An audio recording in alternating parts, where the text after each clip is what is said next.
ETV win వారికి, సాయి గారికి, నితిన్ గారికి, తన్మయ్ గారికి, వేణు అన్నకి, తర్వాత డైరెక్టర్ సాయిల్ కంపాటికి, మ్యూజిక్ డైరెక్టర్ సురేష్ బబ్లికి, అనురాగ్కి అందరికీ థ్యాంక్స్ అండి. నాకు ఈ సినిమాలో అన్ని పాటలు రాసే అవకాశం కల్పించినందుకు వేణన్నకి అండ్ ఈటీవీ విన్కి ప్రత్యేకంగా ధన్యవాదాలు తెలియజేస్తూ, ఇందాక మీరు విన్న పాటలో అలా అలా నువ్వు నేను ఒక్కటయ్యే రోజే వస్తే నిన్ను నన్ను ఆపే అంతా బలం దేవుళ్ళకైనా లేదంట. ఇది ఈరోజు రిలీజ్ అయిన పాట. దీంట్లో యాక్చువల్గా 2 చరణాలు రాసినాను ఈ పాటకి. దీంట్లో సమయభావం వల్ల ఒక చరణం పెట్టారు.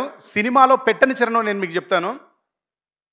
అరచేతి రేఖలట శుభలేఖ రాసెనట, మొదలు నిన్ను కలుసుకున్న గడియనే మంచి ముహూర్తమట, ఇష్టమే కట్నమట కష్టమే చుట్టమట, అయినా సరే నువ్వే నాకు నచ్చిన బంధు బలగమట, ఏ కానుకలు నీ వెచ్చని కౌగిళ్ళకి సరిరావు, నీ నుదుటిలో నా రాతని ఏ చేతులు చెరపవు,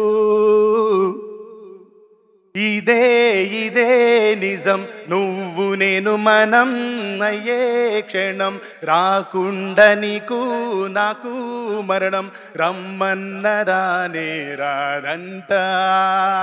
ఓ ఇదే ఇదే నిజం నువ్వు నేను మనం అయ్యే క్షణం, రాకుండా నీకు నాకు మరణం, రమ్మన్న రానే రాదంట. Thank you. ముందు రిలీజ్ అయిన రాంబాయి పాటలో రాజు చెప్తాడు, రాత ఎట్లా రాసి ఉన్నా మార్చి నీతో రాసుకుంటా, స్వర్గం అంటూ ఉన్నదంటే అది నీతోనే ప్రతిరోజు పంచుకుంటా. ఇది రాజు ఇచ్చిన స్టేట్మెంట్. దీంట్లో ఈ అమ్మాయి చెప్తుంది, ఏ కానుకలు నీ వెచ్చని కౌగిళ్ళకి సరిరావు, నీ నుదుటిలో నా రాతని ఏ చేతులు చెరపవు. అట్లా రాజు నుదిట్లో రాంబాయి రాత ఏ విధంగా అయితే చెరపరో, ఈ సినిమా కూడా 21వ తేదీ నవంబర్లో తెలుగు ప్రేక్షకుల గుండెల మీద ఖచ్చితంగా ఇది పచ్చబొట్టులాగా మిగిలిపోద్ది సినిమా, ఈ సంగీతం. Thank you very much.